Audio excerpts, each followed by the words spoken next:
Halo, selamat sore. Apa kabar pemirsa TVR Parlemen dimanapun Anda berada? Berjumpa kembali dalam program TVR 17 bersama saya Rini Reski. Tepat pukul 17 waktu Indonesia Barat. Kami hadirkan kepada Anda sejumlah informasi paling baru dan juga menarik seputar kinerja dan juga kegiatan DPR RI yang telah disajikan oleh redaksi TVR Parlemen. Dan pemirsa, inilah TVR 17 selengkapnya.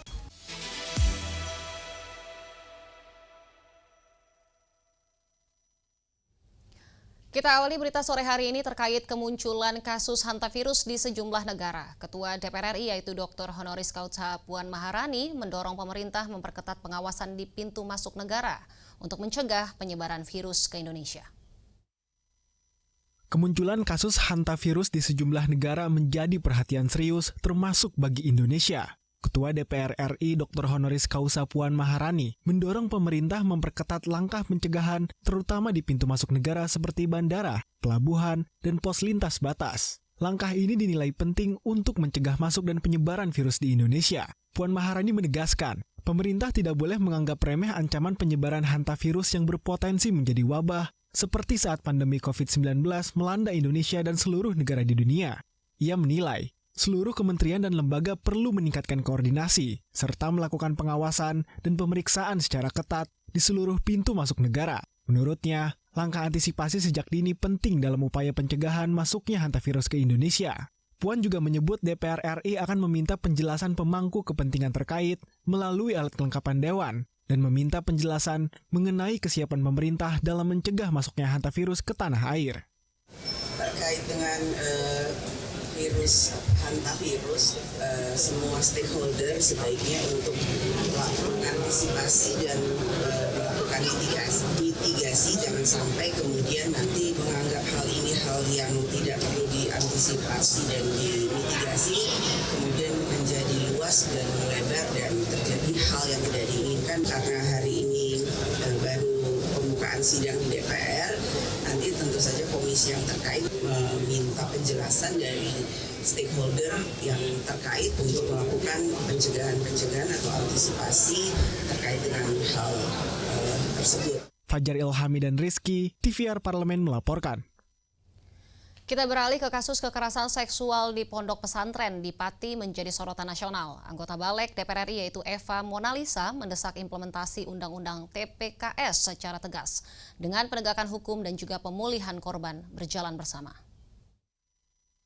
Kasus kekerasan seksual di Pondok Pesantren Endolo Kusumo, Kabupaten Pati menjadi sorotan nasional setelah terungkap dugaan pelecehan seksual terhadap puluhan santriwati yang dilakukan oleh oknum kiai yang juga merupakan pendiri pondok pesantren.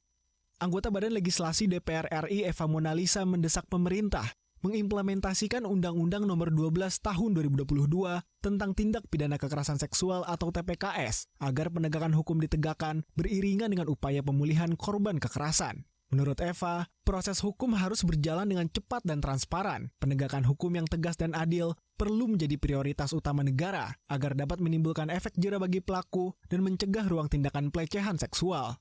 Jadi, kalau mengenai undang-undangnya itu sudah jelas ya. Undang-undang perlindungan anak, undang-undang di pesantren juga sudah jelas. Tapi memang kita perlu pengawasan yang mungkin lebih ketat.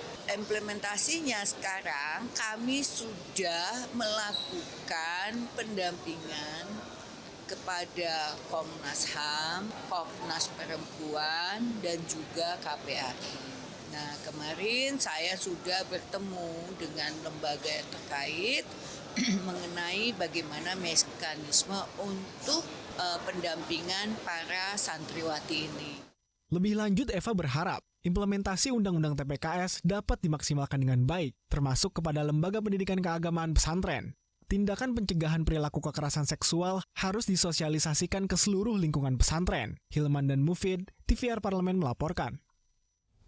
Beralih ke Banggar, DPR RI yang menerima kunjungan Komisi Anggaran Parlemen Tiongkok untuk bertukar informasi terkait penyusunan APBN dan juga kebijakan fiskal. Wakil Ketua Banggar DPR RI yaitu Wihadi Wianto menilai Indonesia dan juga Tiongkok memiliki visi sejalan dalam menyejahterakan masyarakat melalui kebijakan anggaran. Badan Anggaran atau Banggar DPR RI menerima kunjungan Komite Urusan Anggaran atau Budgetary Affairs Commission Kongres Rakyat Nasional Republik Rakyat Tiongkok dalam agenda sharing information terkait mekanisme penyusunan anggaran negara, pengelolaan defisit, hingga program prioritas seperti subsidi serta makan bergizi bagi pelajar. Wakil Ketua Banggar DPR RI Wihadi Wiyanto mengatakan, Indonesia dan Tiongkok memiliki banyak kesamaan dalam siklus penganggaran maupun program prioritas pemerintah. Wihadi menilai, kesamaan program tersebut menunjukkan adanya visi yang sejalan antara Indonesia dan Tiongkok, khususnya dalam menyejahterakan masyarakat melalui kebijakan fiskal. Dan ternyata memang dari hasil diskusi tadi, proses daripada anggaran yang dimulai daripada siklus anggaran, ternyata memang menyerupai hampir sama prosesnya, dimulai dengan pembahasan KMPPKF dan kemudian juga bagaimana penyampaian daripada pidato kenegaraan, terus kemudian juga penentuan daripada panggu indikatif, karena kita memang punya kesamaan dan kita sudah sama seperti Tiongkok juga, dan kita juga tadi ditanyakan mengenai masalah bagaimana kita memberikan defisit atau hutang, dan kita sampaikan juga bahwa sesuai dengan undang-undang kita adalah tidak melampaui 3% daripada PDB, dan kita setuju bahwa kita nanti akan selalu berkolaborasi dan kita juga saling bertukar informasi bagaimana kita menyusun anggaran ke depannya. Pertemuan ini diharapkan menjadi langkah awal penguatan kerjasama Parlemen Indonesia dan Tiongkok, khususnya dalam pengelolaan fiskal dan penyusunan anggaran yang efektif untuk mendukung program kesejahteraan masyarakat. Dodi, TVR Parlemen melaporkan. Pemirsa, UMKM telah menjadi tulang punggung perekonomian nasional sekaligus penggerak kesejahteraan masyarakat di berbagai daerah. DPR RI terus mendorong penguatan ekosistem usaha yang lebih inklusif, mulai dari pendampingan, perluasan pasar, hingga kemudian akses kredit bagi pelaku usaha kecil, agar mampu berkembang dan juga berdaya saing. Informasi selengkapnya jangan kemana-mana, tetaplah bersama kami di TVR 17.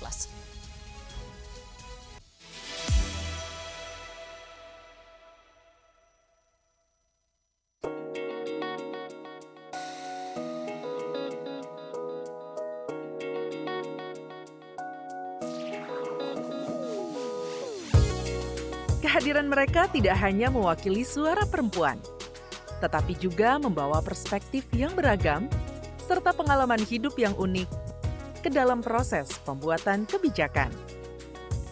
Saksikan Perempuan Parlemen hanya di TVR Parlemen. Kalau sakit sampai 2 minggu on off kayak gitu kira-kira? Ya kalau 2 minggu gitu sih bisa jadi karena virus. Tadi sempat periksa dulu. Oh gitu. Agak menggigil. Ya? Agak flu. Feeling lonely maksudnya. Ada juga dok yang aku baca 6 bulan batuk nggak sembuh-sembuh. Normalnya itu berapa lama sembuh? Karena nggak mungkin virus itu infeksinya 6 bulan.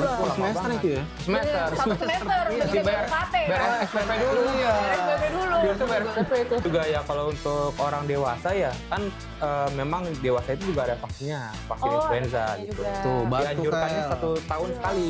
Tahun sekali. Tempat batuk nggak? Enggak sih. Mama? Ini batuk nih banyak pelepas nih. Apa tuh? Banyak tunggakan. Ya intinya lah jaga iman, jaga imun.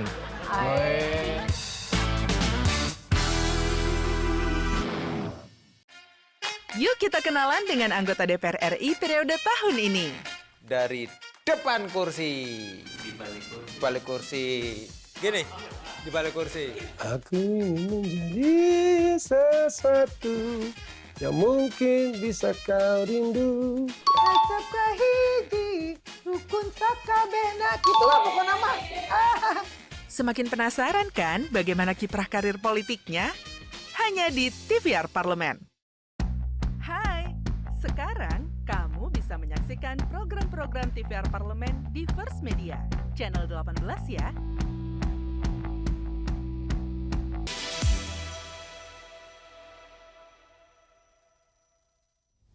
Terima kasih Anda masih menyaksikan TVR 17. Pemirsa, penguatan UMKM bukan hanya soal bantuan permodalan, tetapi juga memastikan pelaku usaha memiliki akses terhadap pelatihan, digitalisasi, serta jaringan usaha yang berkelanjutan. Di sini DPR RI memandang sinergi antara pemerintah, lembaga keuangan, dan juga dunia usaha menjadi kunci agar akses kredit semakin mudah dijangkau oleh masyarakat.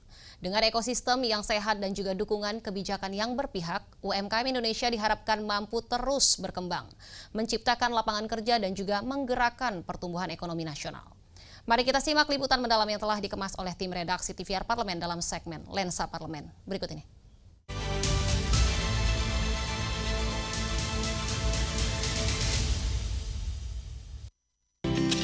Pembiayaan kepada usaha mikro kecil dan menengah atau UMKM tidak hanya fokus pada penyaluran kredit, akan tetapi penguatan usaha dan keterlibatan UMKM dalam rantai industri menjadi penentu, agar pembiayaan yang disalurkan dapat mendorong pertumbuhan ekonomi dan penyerapan tenaga kerja.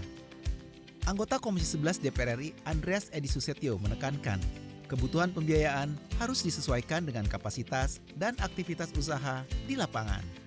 Pembiayaan tanpa penguatan usaha berisiko menimbulkan masalah bagi pelaku UMKM maupun lembaga keuangan penyalur kredit. Memperkuat UMKM dalam struktur industri dan supply chain di sektor transportasi dan logistik akan mendorong pertumbuhan UMKM lebih produktif dan berkelanjutan. Kegiatan usaha ekonomi itu adalah menunjukkan kebutuhan pembiayaan. Jangan sampai kebutuhan pembiayaan didorong, tetapi usahanya relatif tidak sebesar yang diberikan ke pembiayaan. Itu nanti akan menyebabkan bank yang memberikan atau lembaga keuangan yang memberikan pembiayaan akan menjadi masalah. Mendukung UMKM itu tidak hanya perlu melalui pembiayaan kredit, tetapi yang paling penting adalah bagaimana membangun UMKM itu bisa berkembang di dalam struktur ekonomi, terutama dalam supply chain. Data Kementerian Koperasi dan UKM menunjukkan UMKM mampu menyerap sekitar 97% tenaga kerja nasional dan menjadi penopang utama perekonomian. Kebijakan pembiayaan UMKM tidak hanya berorientasi pada penyalur kredit, tetapi juga pada penguatan ekosistem usaha,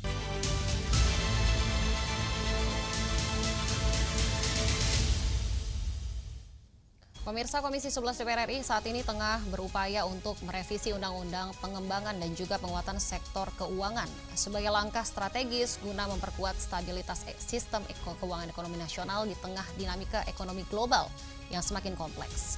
Informasi selengkapnya tentunya usai jeda, tetaplah bersama kami di TVR 17.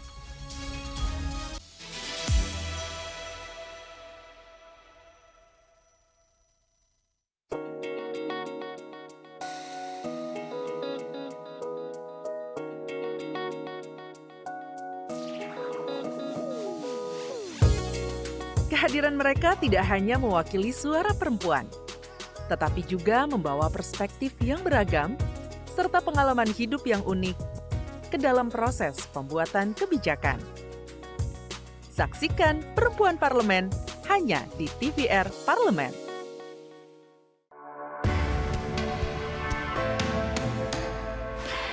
Dari ruang sidang Senayan, Jakarta, menyajikan liputan langsung kinerja DPR RI.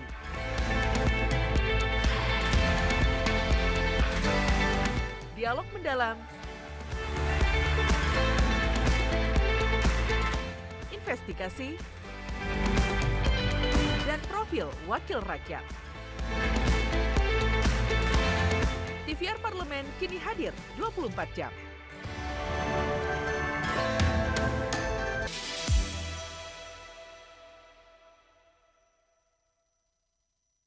Kita kembali di TVR 17. Pemirsa, penguatan regulasi dinilai penting agar sektor keuangan Indonesia memiliki daya tahan yang lebih kuat terhadap gejolak ekonomi. Resiko digitalisasi keuangan hingga tantangan perlindungan konsumen dan juga pengawasan lintas sektor. Melalui revisi Undang-Undang PPSK, di sini Komisi 11 DPR RI mendorong terciptanya sistem keuangan yang sehat, adaptif, dan juga inklusif, serta mampu menjaga kepercayaan publik terhadap lembaga keuangan nasional. Informasi selengkapnya berikut laporan rekan kami Vincent Aldi dari Gedung DPR RI Senayan, Jakarta. Baik, pemirsa TVR Parlemen dimanapun Anda berada, saat ini saya tengah berada di dalam ruang rapat Komisi 11 DPR RI. Di mana pemirsa pada saat ini memang Komisi 11 saat ini tengah menggodok dari revisi Undang-Undang Nomor 4 Tahun 2023 terkait dengan pengembangan dan juga penguatan dari sistem keuangan. Di mana memang mengikuti penyesuaian terhadap putusan MK pada sebelumnya. Dan pemirsa, beberapa isu juga muncul terkait dengan penguatan Bank Indonesia dan juga beberapa pengaturan terkait dengan kripto dan juga teknologi keuangan terbaru.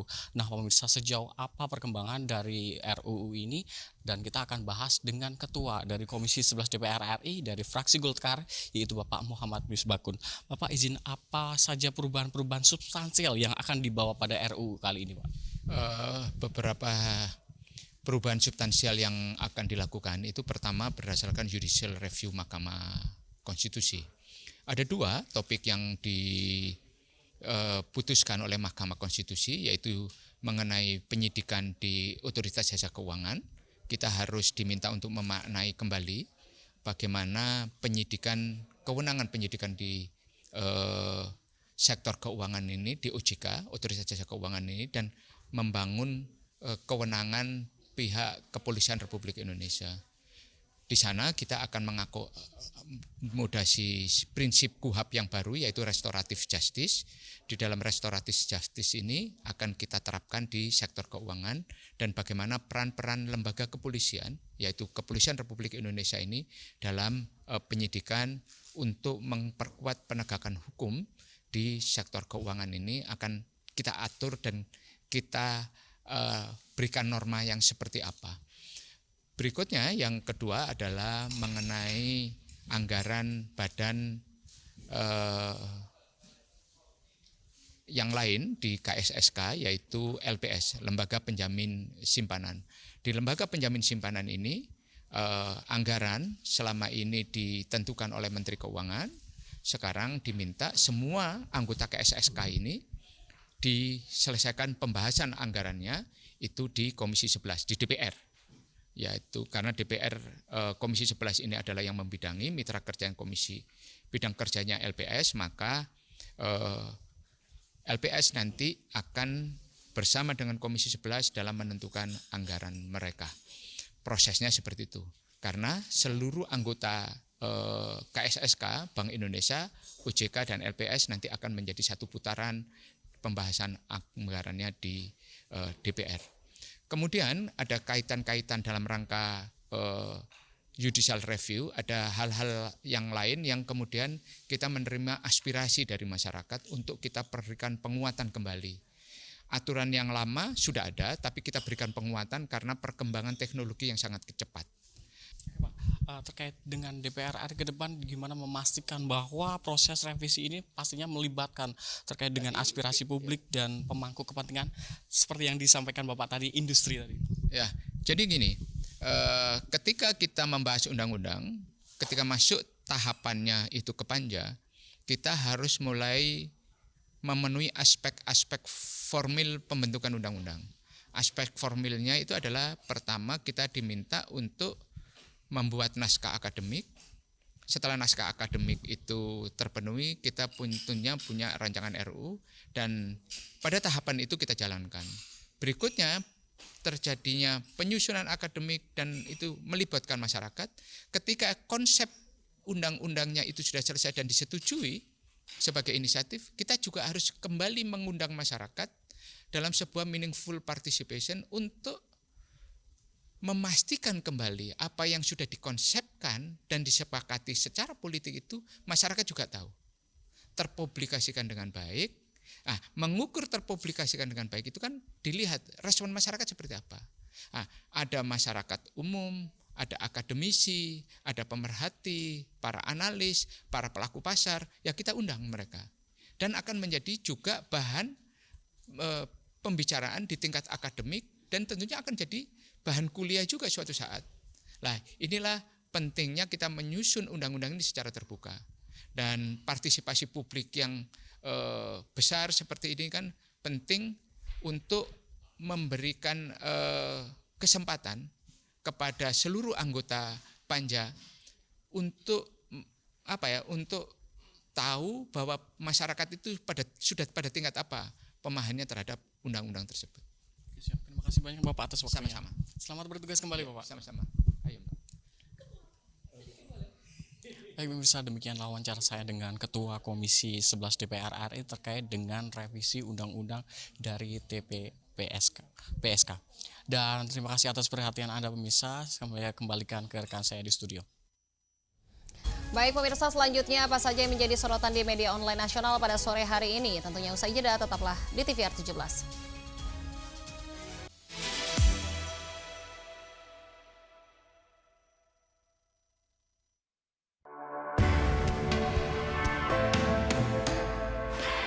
Dari ruang sidang Senayan, Jakarta, menyajikan liputan langsung kinerja DPR RI.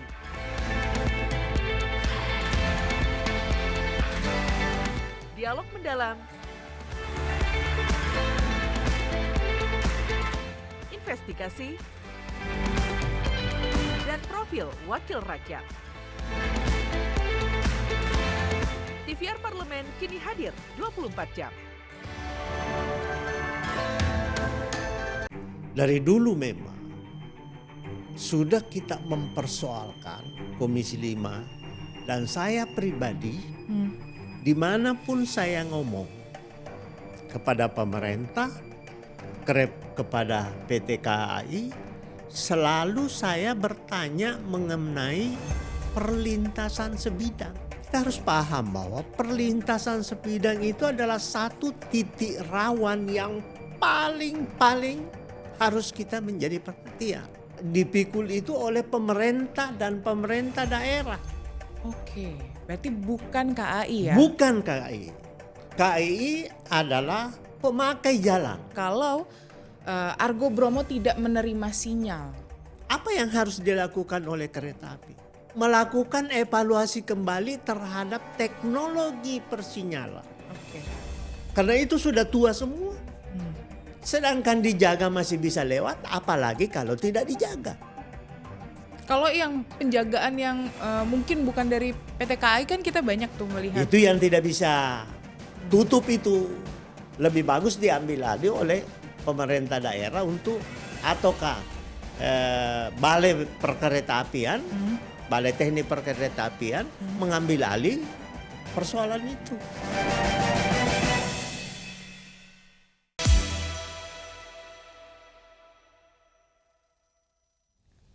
Kita kembali di TVR 17 pemirsa, dan kali ini kita masuk ke segmen media online nasional. Mari kita simak isu apa saja yang menjadi sorotan media serta tanggapan dari sejumlah anggota Dewan bersama rekan kami Zia Ulbar. Silakan Zia.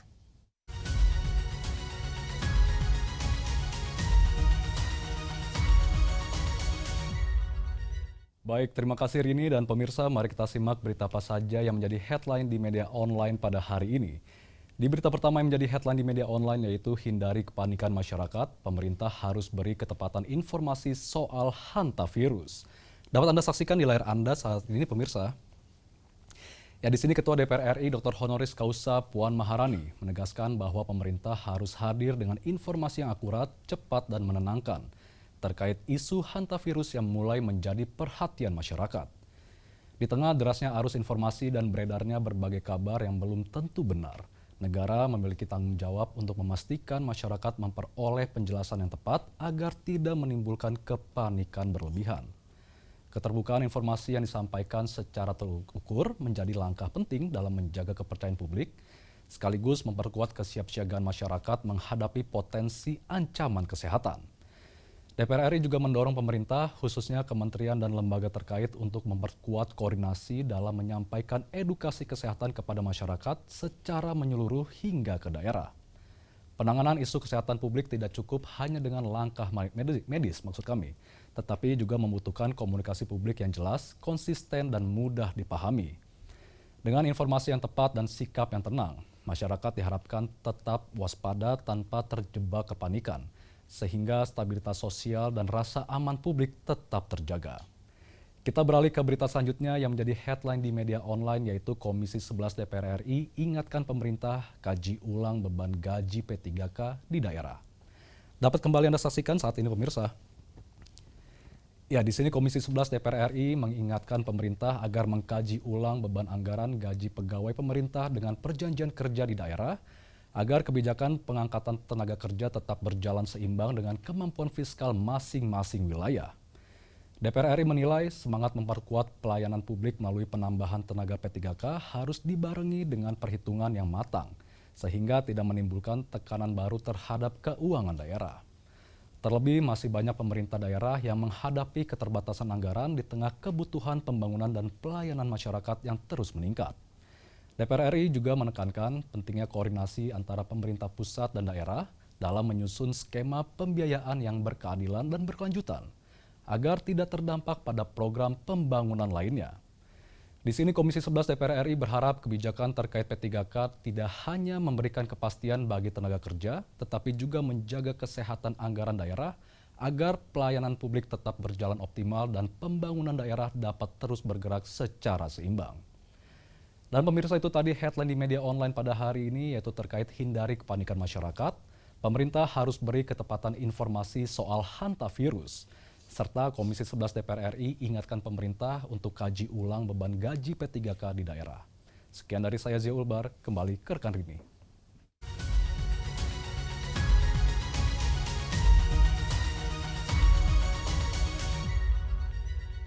Baik, terima kasih rekan Zia yang telah menyampaikan sejumlah update sorotan dari media online nasional pada sore hari ini. Dan pemirsa, segmen media online tadi sekaligus menutup program TVR 17. Saya Rini Reski beserta seluruh kru TVR Parlemen yang bertugas mengucapkan terima kasih dan juga pamit undur diri dari hadapan Anda. TVR Parlemen, referensi Indonesia. Sampai jumpa.